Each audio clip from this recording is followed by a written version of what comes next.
Channel এ নিউজে সবাইকে স্বাগতম। বাগাতিপাড়ায় শাড়ি দিয়ে গলায় ফাঁস নিয়ে মানসিক ভারসাম্যহীন বৃদ্ধার আত্মহত্যা। চ্যানেল এ নিউজের নিজস্ব প্রতিবেদকের তথ্য ও ছবিতে বিস্তারিত।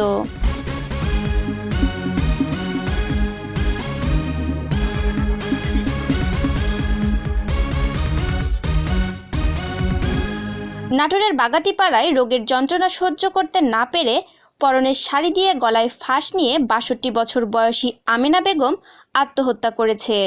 রোববার ১৬ জুন দুপুরে তার ঝুলন্ত মরদেহ উদ্ধার করা হয়। মৃত আমেনা বেগম উপজেলার নড়াইগাছা গ্রামের মৃত মাউদ আলীর মেয়ে ও নওগাঁ জেলার সান্তাহার এলাকার মোহাম্মদ আব্দুস সালামের স্ত্রী। পুলিশ ও পরিবার সূত্রে জানা যায়, আমেনা বিয়ের পর থেকেই তার স্বামী আব্দুস সালামকে সাথে করে বাগাতিপাড়ার বারৈপাড়া গ্রামেই থাকতেন।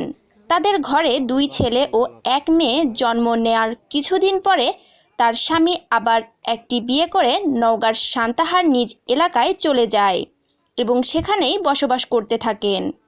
সে কারণে আমেনা বেগম তার সন্তানসহ বাগাতিপাড়াতেই থাকতেন। বয়স বাড়ার সাথে সাথে তার শরীরে এসে জড়ো হয় নানা রোগ ব্যাধি। ধীরে ধীরে তিনি চোখে কম দেখা শুরু করেন। এরপর শুরু হয় তার পাগলামি।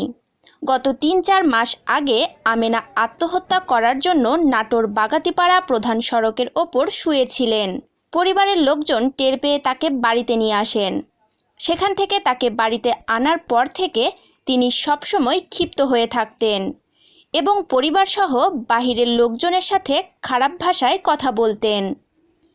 এরই এক পর্যায়ে শনিবার ১৫ জুন রাতের কোনো এক সময় তার পরনের শাড়ি দিয়ে গলায় ফাঁস লাগিয়ে আত্মহত্যা করে। পরে খবর পেয়ে বাগাতিপাড়া মডেল থানার ওসি নান্নু খান সহ পুলিশ ঘটনাস্থল পরিদর্শন করেন।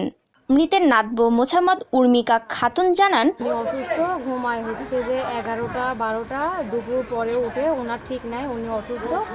কালকে ঘুমাইছে, আজকে আমরা জানি যে উনি উঠবে, উনি উঠেনি। পরে ডাকলাম, উনি উঠেনি। পরে ঘরের পেছনে জানালা ছিল, ডাকলাম, পরে উঠেনি। পরে ঘরের সামনে কি জায়গা ছিল, দেখলাম যে উনি হচ্ছে যে উঠছে না। পরে ফাঁকাতে দেখলাম যে ঝুলন্ত অবস্থায় গায়ে কাপড় দিল, কাপড় দিয়ে ঝুলানো ছিল।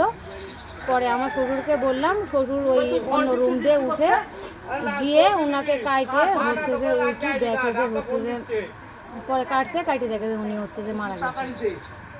বাগাতিপাড়া পৌরসভার ৮ নং ওয়ার্ডের কাউন্সিলর মোহাম্মদ মতিউর রহমান জানান, বৃদ্ধা আমেনা দীর্ঘদিন থেকে বিভিন্ন অসুখে ভুগছিলেন।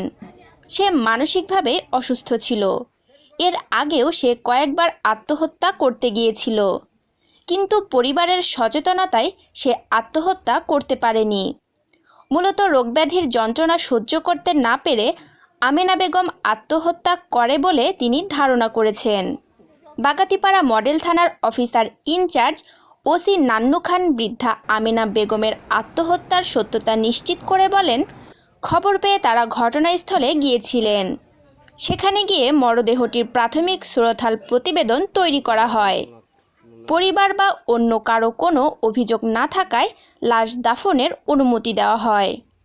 ওসি আরও বলেন, এ বিষয়ে থানায় একটি ইউডি মামলা রুজু করা হয়েছে। রূপায়া জাহান, ডেস্ক রিপোর্ট, চ্যানেল এ নিউজ।